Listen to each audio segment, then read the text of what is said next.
Questão extraterrestre e o ser humano. Introdução filosófica e a condição humana A singularidade humana e a criação de valores.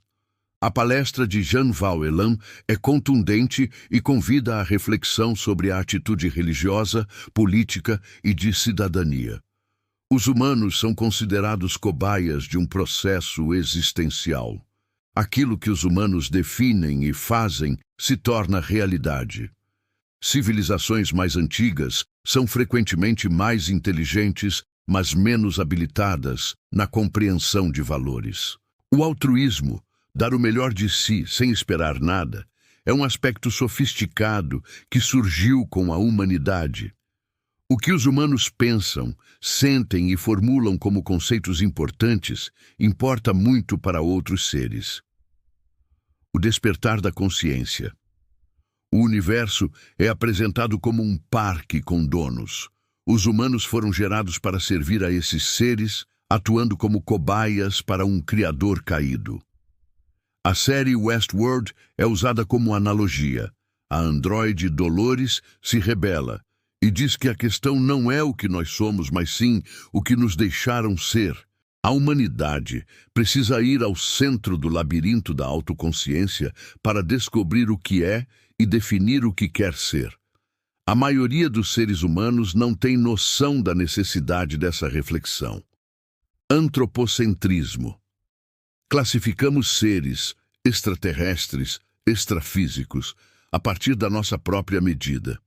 A capacidade de sonhar acordado, imaginar símbolos e tornar ideias exequíveis é uma capacidade singular dos humanos, que reside na salvação do processo do Criador. O encobertamento ufológico e a questão de Estado. A política do segredo e o MJ-12. O que se sabe sobre a questão ufológica foi definido entre 1947 e os anos 80. O que sabemos é o que nos deixaram saber. Em 1947, após a queda de um disco voador em Roswell, o presidente Harry Truman criou duas instituições, a CIA, publicamente, e o Majestic 12, MJ-12, secretamente. O MJ-12, composto por 12 figuras, reportava-se apenas ao presidente e iniciou a política de desinformação.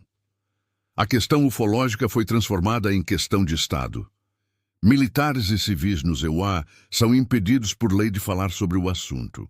O MJ-12 obtém recursos de um item no orçamento do Sumpuisiwat chamado Projetos Secretos, centenas de bilhões de dólares anuais, cujo uso é desconhecido até pelo Congresso e pelo presidente. Presidentes e o controle. O presidente Eisenhower foi informado pelo MJ-12 e teve um encontro com seres extraterrestres após desaparecer por 3 dias de sua agenda. John F. Kennedy tentou criar uma agência conjunta com a União Soviética em 1963 para lidar com aparições ufológicas e evitar guerras nucleares acidentais. Ele morreu 2 meses após desafiar o MJ-12 e nomear membros de fora do grupo para essa comissão. Após a renúncia forçada de Richard Nixon, escândalo Watergate, o MJ-12 decidiu não informar mais nenhum presidente eleito sobre as questões ufológicas. Presidentes recentes, como Bill Clinton e Barack Obama, prometeram revelar os segredos, mas não tiveram acesso ao grupo interno que controlava a informação. O ex-ministro da Defesa do Canadá, Paul Hellyer, confirmou que todos os governos sabem da existência de OVNIs.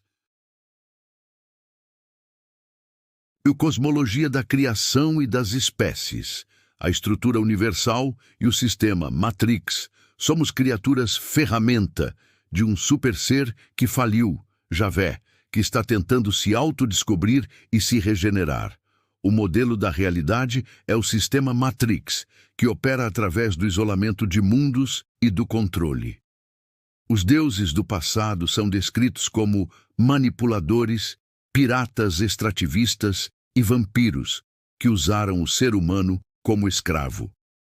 Os fornos de replicação de vida, a Wailengan e a Waimayon. A criação utilizou fornos de replicação de vida, para transferir o código da vida de um universo para o outro. Forno Vishnu de Awai Mayon. Produziu vida sensata, mas sem emoção ou sexualidade, seres biodemo. Forno Shiva Awai Lengan. Gerou a explosão emocional e a polarização, sexualidade. A porra louquice e a emoção surgiram como uma experiência de Shiva para criar vida livre do controle rígido.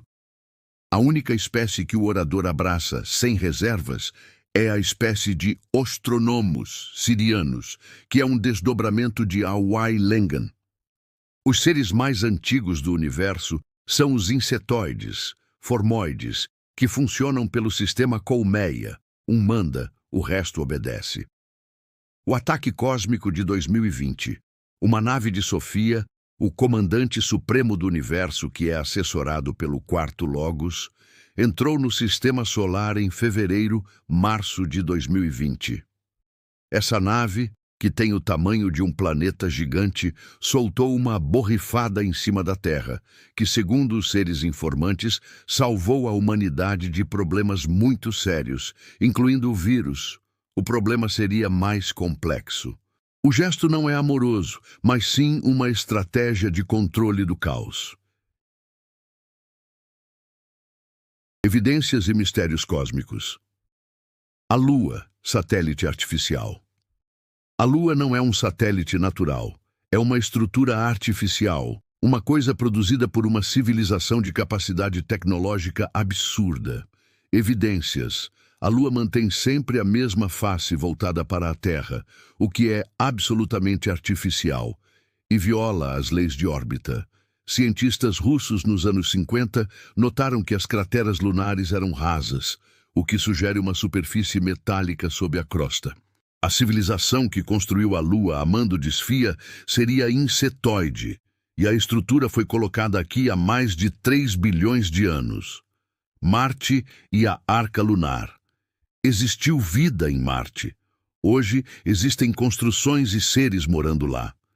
Tem uma nave Arca Semeadora de Vida, que é uma nave gigantesca que caiu no lado escuro da Lua há cerca de 1,5 bilhão de anos. 2 astronautas da missão secreta.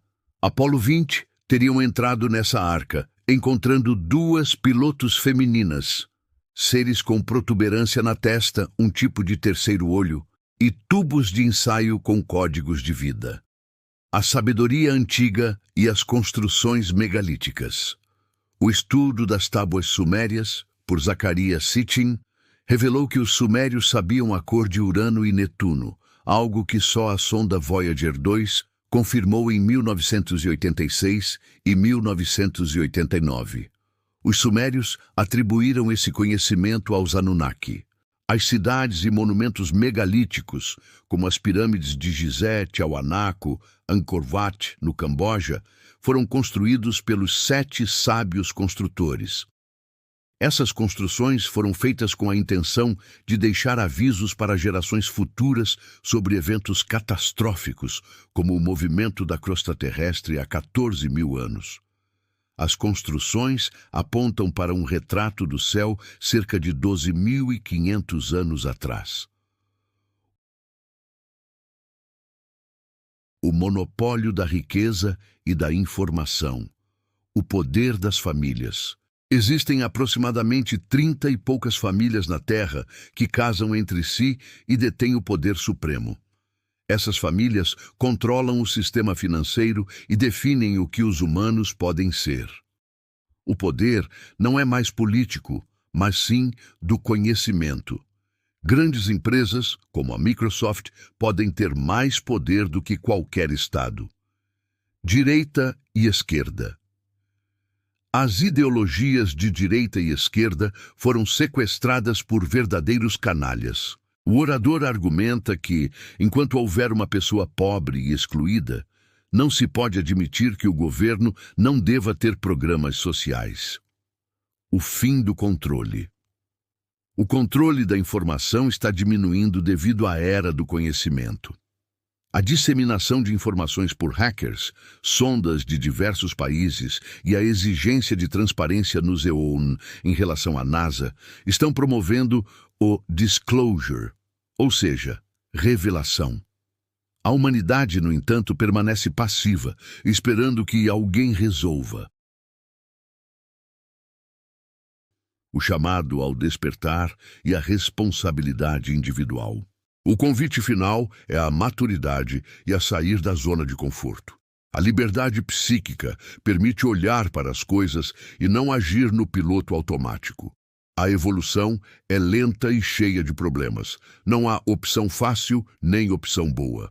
A tolerância moral, caridade, é fundamental. Kardec dizia, fora da caridade não há salvação. A caridade é a tolerância mental, espiritual, o chamado amor filosófico. O ser humano é a joia da coroa da criação e a única espécie capaz de compreender a questão, traçar diagnósticos e criar soluções. Nós somos os deuses capazes de promover o avanço. Se o ser humano se acabar, não há solução à vista para o universo. É necessário estabelecer um código de conduta pessoal e conquistar a liberdade no psiquismo para ter certeza sobre o que é real.